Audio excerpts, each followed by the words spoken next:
नमस्कार, स्वागत है आपका खबर उत्तराखंड में और मैं हूं आपके साथ सपना दीपक मल्तेशिया। बुलेटिन का आगाज करेंगे। बद्रीनाथ और मंगलौर विधानसभा सीटों पर 10 जुलाई को उपचुनाव होना है, जिस पर मुख्य विपक्षी दल कांग्रेस और सत्ता दल बीजेपी ने अपनी जीत के दावे ठोकने शुरू कर दिए हैं। इस बात पर कांग्रेस के प्रदेश प्रवक्ता शिषपाल सिंह बिष्ट ने कहा कि राजेंद्र भंडारी ने कांग्रेस की पीठ में छुरा घोंपने का काम किया है, तो जनता उनको सबक सिखाना चाहती है और बद्रीनाथ सीट से लखपत बुटोला और मंगलौर से काजी निजामुद्दीन जीत दर्ज करेंगे। तो वहीं दूसरी तरफ बीजेपी के प्रदेश महामंत्री राजेंद्र सिंह बिष्ट ने पलटवार करते हुए कहा कि राजेंद्र भंडारी बद्रीनाथ के लोकप्रिय विधायक रहे हैं, तो वो वहां से भारी बहुमत से जीतेंगे और मंगलौर सीट में बीजेपी की जीत होगी।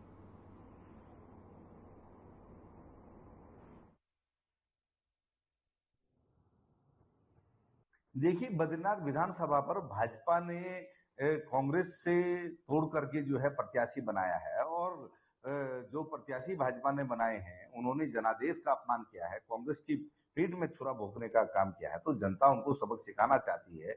और कांग्रेस के प्रत्याशी लखपत बुटोला जमीन से जुड़े हुए हैं, हर जन संघर्ष में जो है जनता के साथ रहते हैं, जनता के सुख दुख में जनता के साथ रहते हैं, जमीन से जुड़े हुए नेता हैं। जिला पंचायत अध्यक्ष रहे हैं, जिला पंचायत अध्यक्ष रहते हुए उन्होंने चमोली के विकास को जो है गति देने का काम किया है। वहीं उत्तराखंड की 5 नदियों को पुनर्जीवित करने के लिए चयनित किया गया हैचुअरी और देहरादून जिले में बहने वाली सौंग नदी पौड़ी जिले की पूर्वी और पश्चिमी नहर, इसी के साथ नैनीताल जिले की शिप्रा और चंपावत की गौड़ी नदी को इसमें शामिल किया गया है। और इसके तहत अब इन 5 नदियों के लिए पहले चरण में एक्शन प्लान तैयार किया जाएगा। इसी के साथ आपको बता दें कि इस बात पर भाजपा की प्रदेश प्रवक्ता हनी पाठक ने कहा कि उत्तराखंड में मुख्यमंत्री पुष्कर सिंह धामी द्वारा लगातार विकास कार्य किए जा रहे हैं और वहीं उत्तराखंड पर्यटक स्थल के नाम से भी जाना जाता है और उत्तराखंड की नदियों को पुनर्जीवित करने का फैसला जो है सराहनीय है।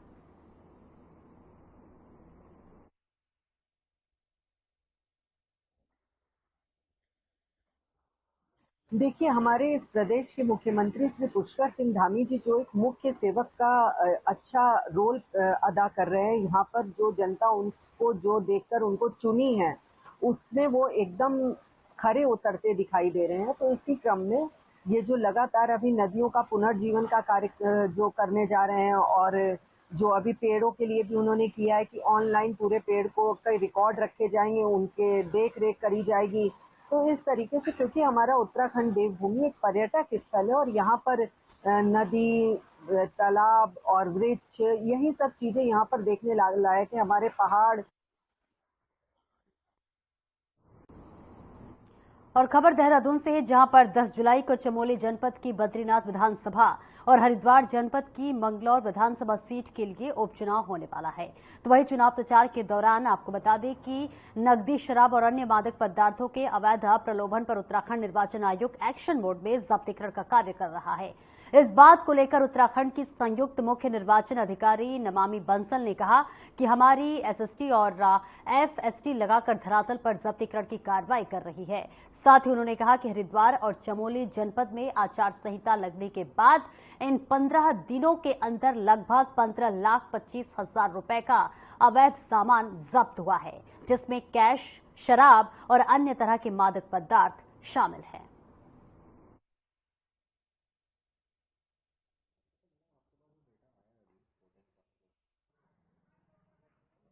सीजर के लिए जितनी भी हमारी एसएसटीज एफएसटीज सब ऑन ग्राउंड लगातार चेकिंग का कार्य कर रही हैं, उनके द्वारा लगातार इसमें सीजर भी किया जा रहा है। और सीजर जो विभिन्न इनके मत रहते हैं, कैश, लिकर और विभिन्न प्रकार के नार्कोटिक्स वगैरह सब मिला करके लगभग 11,32,000 का कुल सीजर अभी तक जब्ती किया गया है।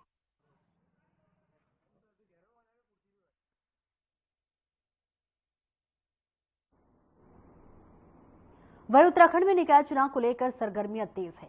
कांग्रेस और बीजेपी दोनों ही पार्टियां जीत का दावा कर रही हैं, तो वहीं दूसरी तरफ कांग्रेस नेत्री मुक्ता सिंह का कहना है कि काशीपुर को बीजेपी प्रतिनिधियों ने विनाश की है और धकेल दिया है। इसी के साथ जिसका खामियाजा बीजेपी को उठाना पड़ेगा। और इसी के साथ ही उन्होंने यह भी कहा है कि इस बार हम अपनी खोई हुई सीट को वापस ले लेंगे और जीतकर कांग्रेस की झोली में डालेंगे।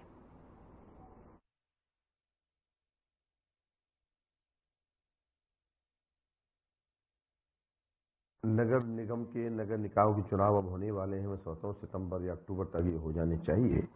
और चूंकि काशीपुर तो भाजपा में है, भाजपा का विधायक, भाजपा का सांसद, भाजपा के मेयर लगातार हैं, तो काशीपुर जनता ने भाजपा के लिए मन बना रखा है। अब बात आती है कि हमारे नेताओं को भी ये देखना पड़ेगा कि जो आने वाले चुनाव हैं उसमें हम लोग उनकी उम्मीदों पे कितना खरा उतरते हैं। इसके लिए मैं अपने नेताओं से अनुरोध करूंगा जो निकाय चुनाव लड़ना चाहते हैं अपनी आपको एक्टिव दिखाएं। ऐसा नहीं है, कांग्रेस तो एक बहुत बड़ी पार्टी है, बहुत पुरानी पार्टी है। ठीक है, कुछ वजह से कांग्रेस अच्छा अपना इस समय जो इलेक्शन हुए थे सांसद के, उसमें एक अपना परचम नहीं लहरा पाई और अच्छा प्रदर्शन भी नहीं कर पाई। लेकिन इसका मतलब ये थोड़ी है कि आगे भी जो है वो हालत खराब ही रहेगी। पिछली बार भी आपको पता ही है कि मैं खड़ी हुई थी और बहुत अच्छे मुझे वोट मिले थे, बहुत थोड़े ही वोटों से मैं हारी थी।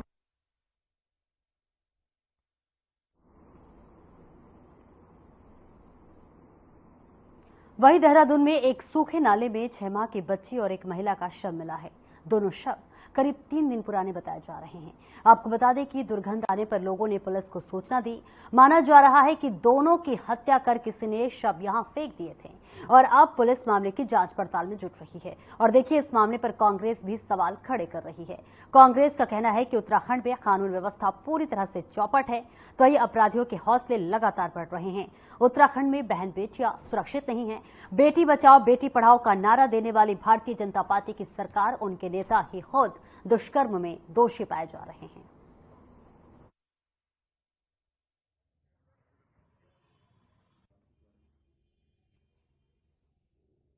उत्तराखंड में कानून नाम की कोई चीज नहीं रहती। बेटी बचाओ बेटी पढ़ाओ कहने वाली भारतीय जनता पार्टी, उनके नेता खुद दुष्कर्म में पकड़े जा रहे हैं। सरकार उसके ऊपर कुछ बोलने को तैयार नहीं है। आज इतनी आपराधिक घटनाएं हो रही हैं। अभी कल ही की मैं बात करूं तो एक माँ और बच्चे का शव देखने यहाँ पे मिला है आरकेडिया के अंदर। सरकार उसमें कुछ नहीं कर रही है। इस प्रकार की घटनाएं दिन प्रतिदिन बढ़ती जा रही हैं। लेकिन मुख्यमंत्री जी और उनकी पूरी कैबिनेट, उन्होंने पूरे चुनाव के समय में जगह जगह जाकर भारतीय जनता पार्टी के लिए सिर्फ प्रचार में ये लोग। और आगे बढ़ते हैं। किच्छा विधानसभा क्षेत्र में प्राथमिक स्वास्थ्य केंद्र खोले जाने और अन्य मांगों को लेकर किच्छा के विधायक और पूर्व स्वास्थ्य मंत्री तिलकराज बेहड़ ने सचिवालय पहुंचकर स्वास्थ्य सचिव डॉक्टर आर राजेश कुमार से भेंट की। इस बीच तिलकराज बेहड़ ने कहा कि पंतनगर में एयरपोर्ट का विस्तारीकरण हो रहा है और वहां का जो अस्पताल है सिर्फ पीएचसी है, जिसका उच्चीकरण किए जाने की मांग की गई है। साथ ही उन्होंने कहा कि किच्छा में एक 4.5 किलोमीटर लंबी नहर बन रही है और जिसे मुख्यमंत्री ने अपनी घोषणा में शामिल किया था। और इसी के साथ साथ उन्होंने कहा कि तो इसका जो बजट है वो सुपुर्द किया गया है और उसकी मांगे की गई है।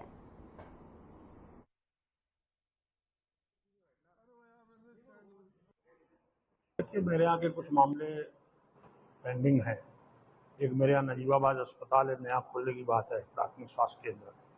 एक हल्दी में, क्योंकि अभी पंतनगर में एयरपोर्ट का विस्तारीकरण हो रहा है, वहाँ पर भी अस्पताल खाली पीएचसी है, उसका उच्चीकरण किया जाए, बड़ा अस्पताल बनाया जाए। तो ये 2 इशू थे। और एक इच्छा शहर के अंदर मेरी विधानसभा में लेफ्ट पार नहर निकल रही बहुत बड़ी, तो उसकी 1.5 किलोमीटर उसका नहर कवरेज हो रही है।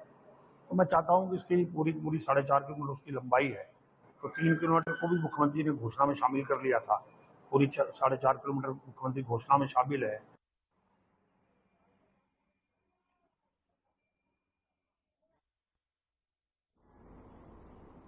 वहीं अंतर्राष्ट्रीय नशा निषेध के दिवस पर कोतवाली पौड़ी में जन जागरूकता कार्यक्रम आयोजित किया गया।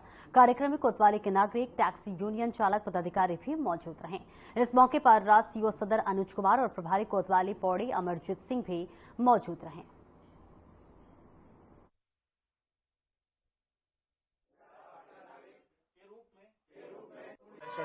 अब्यूज के अगेंस्ट जो हमारा दिवस होता है वो था, तो उसी उपलक्ष्य में जो है आज हमने जो है कोतवाल में गोष्ठी आयोजित की, जिसमें शहर के पौड़ी शहर के सभी गणमान्य व्यक्तियों को इन्वाइट किया गया था।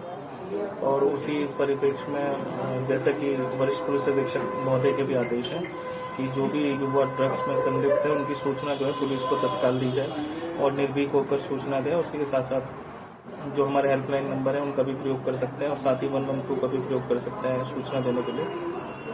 तो यही अनुरोध जो आम जनमानस से पौड़ी के उनसे किया गया में बैठक रखी गई, बहुत ही महत्वपूर्ण बैठक है और वाकई में बैठक होनी भी चाहिए। हर उस पे है, आज 26 तारीख है, तो ये ड्रग्स मुक्त का है 26 तारीख का। तो इससे जो है कि आजकल का जो युवा पीढ़ी है वो जो है कि नशे में इतना आदी हो रखा है कि उसको जो है कि अपना ही होश नहीं है कि मैं क्या कर रहा हूँ, कैसे कर रहा हूँ, क्योंकि 10वीं से 12वीं तक जो बच्चा जाता है वो आजकल इस नशे में बहुत आदी हो रखा है। तो इसलिए उन्होंने एक वो रखा था, थाने में बैठक रखी हुई है, तो उसमें उनका कहना है कि भाई आपके अगर अगल बगल में ऐसे बच्चे दिखते हैं तो आप हमको तुरंत सूचना।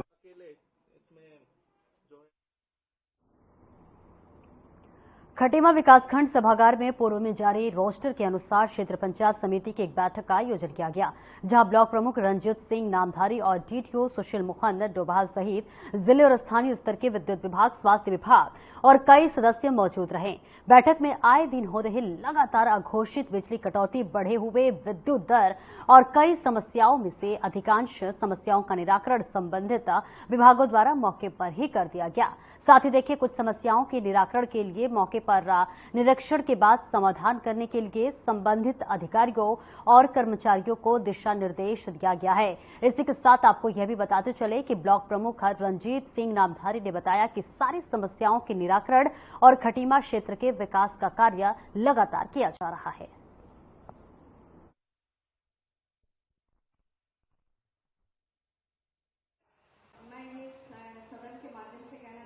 पंचायत की बैठक हुई, बैठक अहम रही और देखिए अब बारिश के सीजन में रोड की समस्या बहुत गंभीर समस्या रही यहाँ की।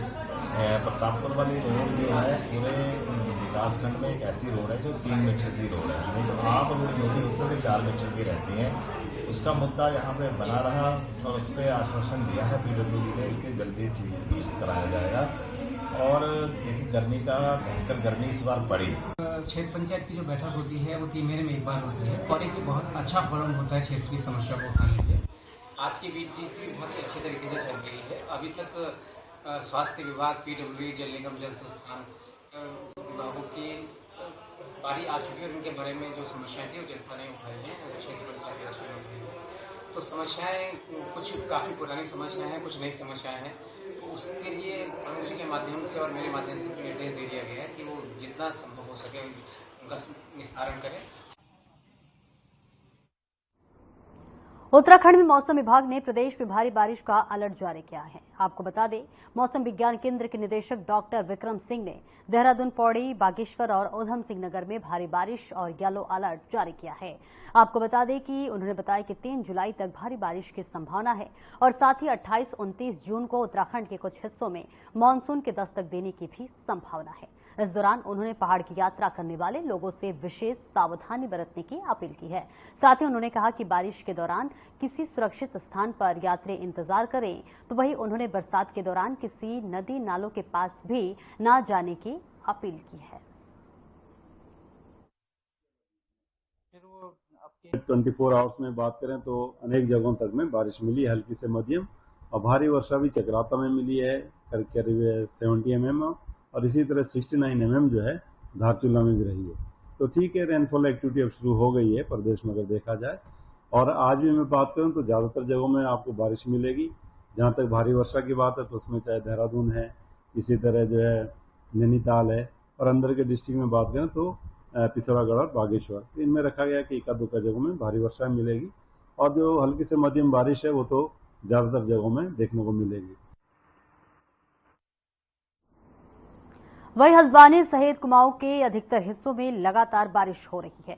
पहाड़ी सहित मैदानी इलाकों में लगातार हल्की और तेज बारिश देखने को मिल रही है। बारिश होने से लोगों को गर्मी से राहत मिल रही है। तो देखिए लगातार कई दिनों से गर्मी से उमस भरी जिंदगी जीने के लिए लोग जो है मजबूर थे और सभी बारिश के आस में इंतजार कर रहे थे। और देखिए आज पूरे उत्तर भारत में झमाझम बारिश सुबह से ही हुई है, जिससे लोगों को गर्मी से देखिए निजात मिली है। तो वहीं पहाड़ी इलाकों में भी बारिश हुई है और देखिए पहाड़ी इलाकों में बारिश होने के बाद से लोगों के चेहरे खिल उठे, क्योंकि लगातार कई दिनों से उमस भरी जिंदगी से लोग परेशान हो चुके थे। गर्मी की वजह से लोगों का बाहर जाना भी मुहाल हो गया था और ऐसे में बारिश की बाट जो रहे लोगों के लिए देखिए सुबह ही खुशखबरी आई और सुबह सुबह झमाझम बारिश हुई। पूरा पहाड़ी इलाकों का जिक्र कर ले या फिर उत्तर भारत का जिक्र कर ले, दिल्ली, नोएडा और इसी के साथ साथ जो है उत्तर प्रदेश में कई जिलों में भारी बारिश देखने को मिली है। पहाड़ी इलाकों में भी देखिए सुबह से ही बारिश हो रही है, लोगों को गर्मी से निजात मिली है। लगातार लोग गर्मी से परेशान हो रहे थे, घरों से बाहर नहीं निकल रहे थे, लेकिन इस बीच बारिश से चेहरों पे लोगों की खुशी दिखाई दी। और वही कॉर्बेट नेशनल पार्क की सोना नदी वन्य जीव विहार में पिछले सालों की तुलना में इस साल कम संख्या में पर्यटक यहां घूमने आए हैं। केटीआर के स्वागती केंद्र में तैनात डिप्टी रेंजर रविंद्र देव की यदि माने तो इस साल नाइट स्टे और डे विजिट की बढ़ी दरों के कारण पर्यटकों की संख्या इस साल कम रही। गौरतलब है कि सोना और नदी वन्य जीव विहार में हर साल सैकड़ों की संख्या में पर्यटक यहां घूमने आते हैं, लेकिन इस साल उनकी संख्या कम देखने को मिली।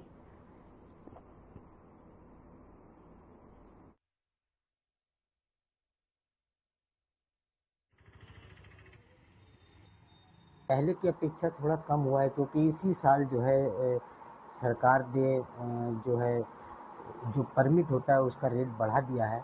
पहले वो 1250 रुपये था, अब वो 34-3500 रुपये तक होता है। तो इसके पर्यटक, क्योंकि उसके बाद और भी चार्ज लगते हैं, जैसे जिप्सी का चार्ज हो गया और गाइड फीस हो गया। गाइड फीस भी इस समय 900 रुपये हो गई है।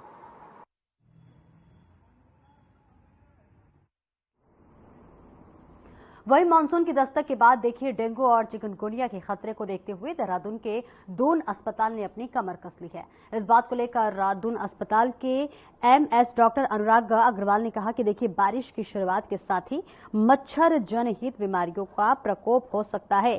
तो ऐसे में दून अस्पताल अलर्ट हो गया और साथ ही उन्होंने कहा कि हमने 20 बेड का एडल्ट वार्ड और 9 बेड की आईसीयू के साथ छोटे बच्चों के लिए 8 बेड का वार्ड बनाया है, जिसमें देखिए डेंगू और चिकनगुनिया के संदिग्ध व पूर्ण रूप से ग्रसित मरीजों को रखा जाएगा।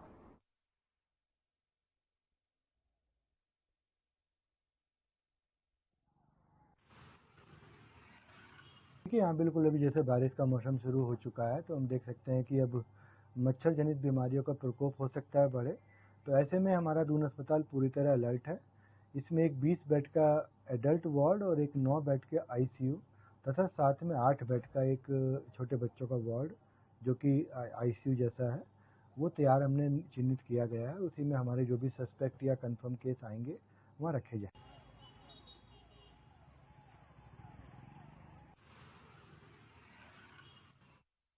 वहीं मुख्यमंत्री धामी के निर्देशों के बाद वन विभाग की पूरी तरह एक्शन मोड में है और वन विभाग खनन में लिप्त सभी खनन माफियाओं पर कार्रवाई करने में जुटा हुआ है। वन विभाग की टीम ने अब तक 5 स्टोन क्रशरों को सीज कर दिया है और अभी देखिए दर्जनों से अधिक स्टोन क्रशरों के विभाग की टीम द्वारा जांच की जा रही है। और इतना ही नहीं, वन विभाग की टीम द्वारा कोसी नदी में कर रहे अवैध खनन को रोकने के लिए नदी के चारों तरफ जो है खाई खोद दी गई है और देखिए सख्त चेतावनी दी गई है कि अगर किसी ने इस खाई को भरने की कोशिश की तो उसके खिलाफ मुकदमा पंजीकृत किया जाएगा।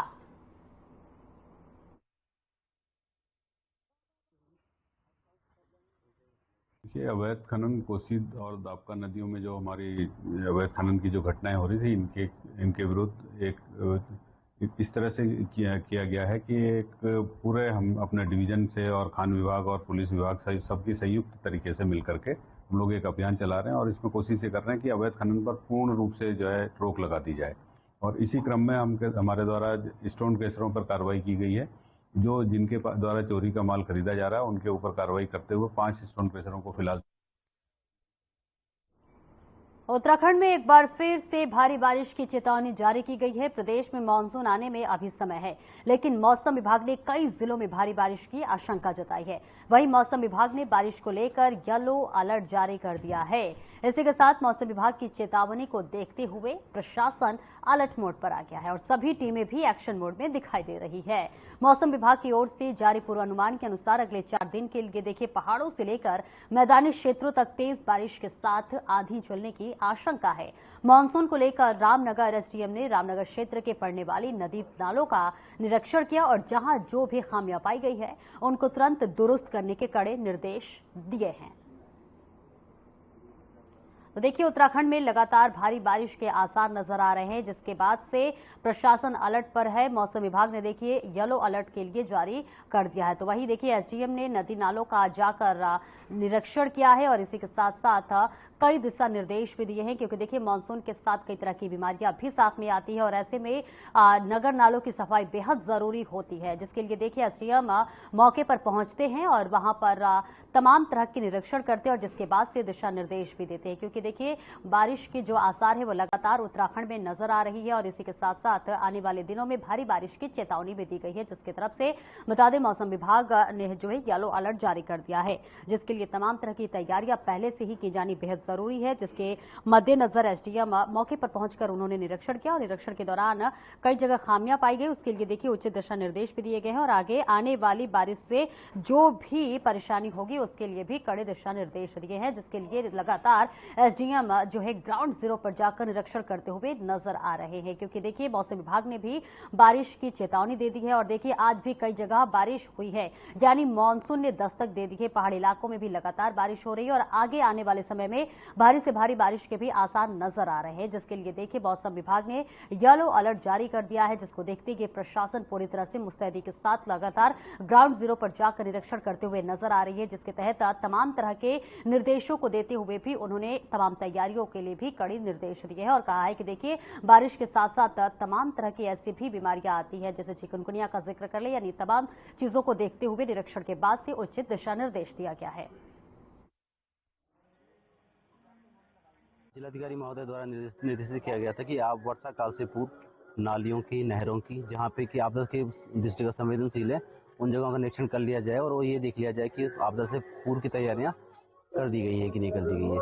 उसी संबंध में नगर पालिका क्षेत्रांतर्गत विभिन्न नालियों की सफाई, नहरों की सफाई का निरीक्षण किया गया। इसके अलावा ये कानिया क्षेत्र में और आपका चोरपानी क्षेत्र में भी जो नाला है, इसमें भी जो सफाई कार्य किया गया उसका निरीक्षण किया गया। बाढ़ चौकी हमने बनाई है, खासकर ऐसे क्षेत्र जो नदी से लगते हुए हैं, जो बाढ़ प्रभावित हो सकते हैं। किसी प्रकार का अगर जल प्रवाह में वृद्धि होती है तो उसके अनुसार वहाँ पे कार्रवाई की जाएगी। धनगढ़ी जो राष्ट्रीय राजमार्ग में स्थित है, वहाँ पे एक बाढ़ सुरक्षा की दृष्टि से चौकी का स्थापित की जाएगी, जिसमें आगे बढ़ते हैं। बिजली के लो वोल्टेज घरों के ऊपर झुलती हाई टेंशन की लाइन और बिजली के बिल ज्यादा आने से श्यामपुर क्षेत्र के ग्रामीण भड़के हैं। ग्रामीणों ने विद्युत खंड कार्यालय पर नारेबाजी करते हुए प्रदर्शन किया, तो वहीं अधिशासी अभियंता को ज्ञापन देकर समस्याओं का समाधान करने की मांग भी की है। मांग पूरी नहीं होने पर ग्रामीणों ने अधिकारियों को आंदोलन करने की चेतावनी दी है। तो वहीं इस दौरान ग्रामीणों ने बताया कि श्यामपुर क्षेत्र में लगातार नए नए घर बन रहे हैं और विद्युत विभाग बिजली के कनेक्शन भी दे रहा है, लेकिन बिजली के नए ट्रांसफार्मर नहीं लगाए जा रहे हैं। और इस पर देखिए जिला पंचायत सदस्य रीना रमन बांगर ने बताया है कि समस्या का समाधान नहीं होगा तो ग्रामीण आंदोलन करने के लिए मजबूर होंगे। जैसा कि आप जानते हो कि इस समय गर्मी का सीजन चल रहा है और अनेकों ग्रामीण क्षेत्रों में लो वोल्टेज की समस्या है। साथ ही साथ आप देख रहे होंगे कि आज की डेट में निरंतर ग्रामीण क्षेत्रों में प्लॉटिंग हो रही है, जिसके कारण हर साल मतलब सैकड़ों के हिसाब से घर बढ़ रहे हैं, पर विद्युत विभाग द्वारा नए ट्रांसफार्मर नहीं लगाए जा रहे हैं और कहीं ना कहीं जो उसका खामियाजा हमारे ग्रामीण की जो आम जनता है उसको भुगतना पड़ रहा है। आज हमने एक ज्ञापन यहाँ पर दिया है माननीय एसडीओ साहब को कि जो हमारी ग्राम सभा गढ़ी मैचा, खैरीकला, खैरीकुर्द आदि क्षेत्रों में जो लो वोल्टेज की समस्या है, साथ ही साथ आप देख रहे होंगे कि वोल्टेज तो लो आ रही है और जो विद्युत का बिल है आज की डेट में वो वहीं मुख्यमंत्री पुष्कर सिंह धामी ने नई दिल्ली में केंद्रीय मंत्री मनोहर लाल से भेंट कर केंद्रीय मंत्री आवास एवं शहरी मामले और केंद्रीय मंत्री ऊर्जा के दायित्व का कार्यभार ग्रहण कर लिया है और इसके बाद से ग्रहण किए जाने पर बधाई और शुभकामनाएं भी दी है। मुख्यमंत्री ने केंद्रीय मंत्री से केंद्रीय तापीय संयंत्रों से 500 मेगावाट अतिरिक्त विद्युत आपूर्ति उत्तराखंड राज्य को स्थायी रूप से आवंटित किए जाने का अनुमोदन प्रदान करने का अनुरोध भी किया।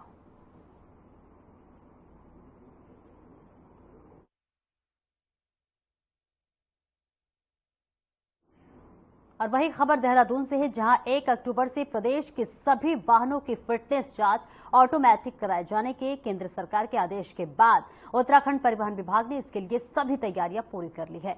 संयुक्त परिवहन आयुक्त सनत कुमार सिंह ने बताया कि प्रदेश में वाहनों की जांच के लिए 12 ऑटोमेटेड फिटनेस टेस्ट सेंटर बनाए गए हैं, जहां इनमें से 4 सेंटर देहरादून, रुद्रपुर, हरिद्वार और हल्द्वानी में ऑटोमेटेड फिटनेस टेस्ट सेंटर शुरू हो चुके हैं। जबकि देखिए सीलाकोई और रुड़की में ये निर्माणाधीन है। साथ ही उन्होंने बताया कि भारत सरकार के सहयोग से ऋषिकेश और कोटद्वार में कार्य चल रहा है और पर्वतीय क्षेत्रों के लिए राज्य सरकार की ओर से 4 फिटनेस सेंटर बनाए गए हैं। देखिए, भारत सरकार की अधिसूचना के हिसाब से 1 अक्टूबर 2024 के बाद सारे वाहनों की फिटनेस या जो निजी वाहन होते हैं वो 15 साल बाद उनका जब रिन्यूअल होता है रजिस्ट्रेशन का, वो सारे उनकी जांच केवल ऑटोमेटेड ट्रैक से होगी। इसके लिए हम लोगों ने 4 निजी क्षेत्र में ऑलरेडी बना दिए हैं और संचालित हो रहे हैं। वो उसमें देहरादून में है, डोईवाला में। और फिलहाल मेरे साथ इस बुलेटिन में इतना ही। खबरों का सिलसिला आगे भी जारी रहेगा। दीजिए इजाजत, नमस्कार।